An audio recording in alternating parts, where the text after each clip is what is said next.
dipersembahkan oleh Permata Bank Syariah. didukung oleh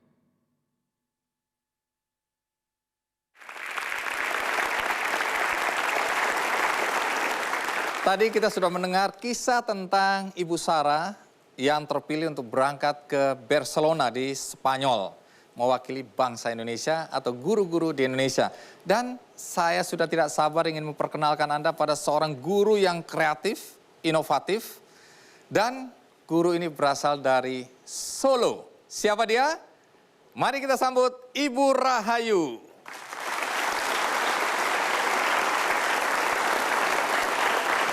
Ya, Ibu Rahayu, terima kasih.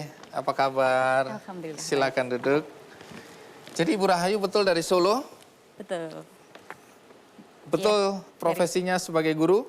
Iya, betul sekali. Sudah kelihatan dari wajahnya penuh penderitaan.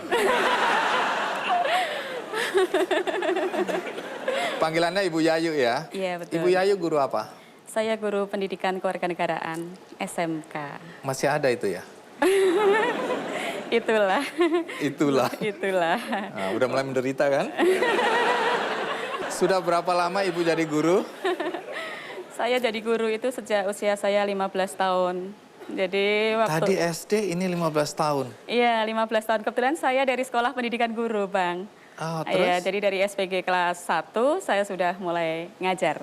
Oh, praktek jadi guru? Ngajar pramuka waktu itu. Oke. Ya, kemudian pramuka, kemudian ketika kuliah juga ikut ngajar juga di SD begitu. Lepas dari saya tadi bercanda soal penderitaan, sebenarnya Bu Yayu ini menderita atau enggak sih? Alhamdulillah saya merasa bahagia sekali menjadi guru. Bahagia sekali. Dari riwayat hidup yang saya baca, Ibu Yayu juga penuh dengan prestasi. Nah, tentu saya ingin tahu juga prestasi mana yang menjadi catatan khusus bagi Ibu Yayu. Yang paling mengesankan itu adalah yang tahun kemarin, yang November ketika kita mengikuti lomba kreativitas guru tingkat nasional gitu. Oh, kenapa sampai berkesan? Karena Atau berkesan sekali? saya belum pernah ikut lomba guru tingkat nasional gitu. Juga nggak pernah ikut pelatihan membuat penelitian tindakan kelas dan sebagainya. Jadi saya sepanjang ada internet menyala gitu, saya bisa belajar sendiri. Kemudian harus seperti apa, aturnya seperti apa, saya coba-coba. Oh seperti ini, berarti seperti ini saya susun.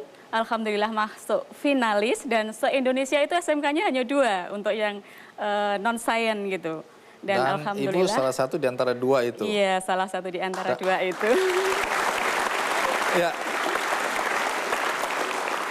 Menarik karena metode belajar yang Anda ciptakan menghasilkan sesuatu yang menarik berkaitan dengan keilmuan Anda ya, atau mata pelajaran yang Anda ajarkan. Nah, seperti apa? Saya akan lanjutkan, tapi kita coba lihat dulu liputan berikut ini.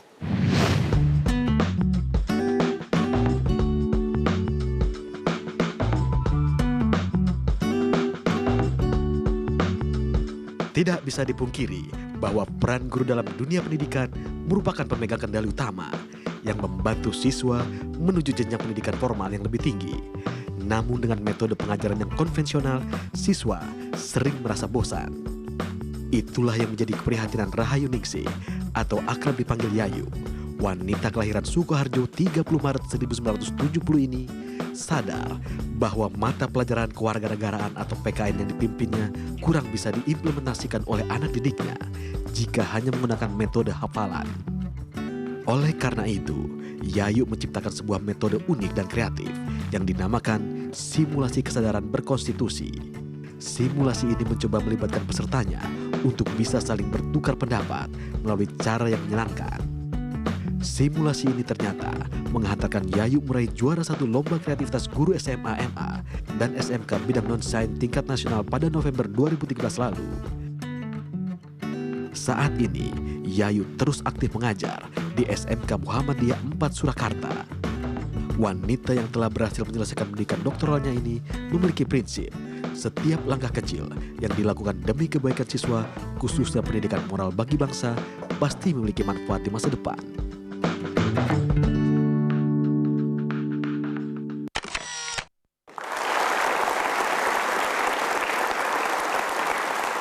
Yang juga menarik dari Ibu Yayu adalah keinginannya untuk terus mengembangkan diri. Dan saya dengar baru-baru ini Anda berhasil meraih gelar doktor. Alhamdulillah, iya. Doktor di bidang apa? Ilmu pendidikan. Baik, dan saya dengar nilainya juga 3,84.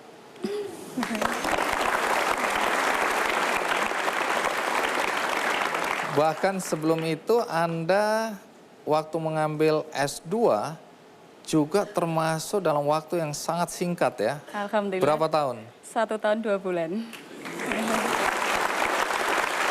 Nilainya? Nilainya cum laude 3,7, Pak. Cum laude. Iya, cum laude. Jadi guru itu pinter-pinter ya. Iya, menarik. Tapi kenapa Anda terus berusaha untuk mendapatkan pendidikan lebih tinggi dan tentu banyak guru-guru lain yang ingin tahu bagaimana cara Anda membagi waktu. Karena sebagian besar guru merasa seluruh hidupnya sudah habis, waktunya habis untuk mengajar. Lah kok Anda bisa? Sebenarnya kalau saya katakan hanya bergantung pada 2 hal, Apa Bang. itu? Yaitu ada niat dan ada kesempatan gitu. Tapi kalau nggak ada uang kan nggak bisa juga. Alhamdulillah saya ketika mendaftarkan S3, saya niati dengan biaya pribadi waktu itu saya masih CPNS. Mungkin saya satu-satunya calon dokter yang masih CPNS itu. Calon pegawai negeri sipil. Iya, jadi ketika di semester 2 itu saya baru izin prajab gitu. Gitu. Anda kok ketawa, kan harusnya sedih. Sekarang bisa menertawakan kepedihan itu ya. Iya, karena waktu ketika masuk itu memang saya, semuanya pembantu rektor, dekan, kajur gitu kan. Ada guru juga, tetapi sudah 4A, 4B. Saya 3A belum. 3 aja belum? Belum. Kasian Tapi ya. semua teman saya, alhamdulillah, semuanya baik. Dosennya juga humanis. Jadi alhamdulillah nggak ada namanya stratifikasi, nggak ada. Kita semua sama. Anda sekarang PNS? Alhamdulillah, iya. Oh, sudah PNS, ya. Selamat ya.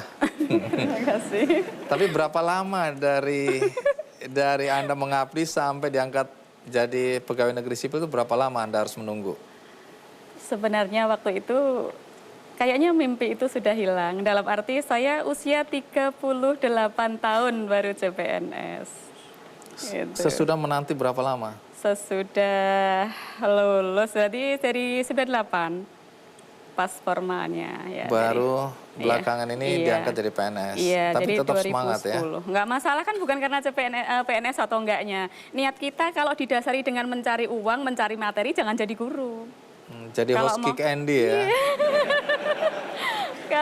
Kalau jadi guru itu katanya, kemarin filosofi yang masih saya pegang itu katanya, dan itu saya simpan di dalam hati saya, jangan melihat hartanya atau melihat berapa biayanya. Tapi ketika kita memberikan sesuatu dengan niat pengabdian, dengan niat keikhlasan, insya Allah rezeki itu mengikuti kok. Setuju. Nah, metode simulasi kesadaran berkonstitusi, itulah karya kreatif Anda ya. Dan kita ingin tahu bagaimana menerapkan, menjalankan cara mengajar dengan simulasi kesadaran berkonstitusi. Dan ini menarik. Bagaimana ceritanya? Kita rehat sejenak, ikuti terus Kick Andy. Ini bisa untuk SMP atau SD enggak? Ini mau SMP, mau SD, mau DBR juga boleh, Pak. Oh, ini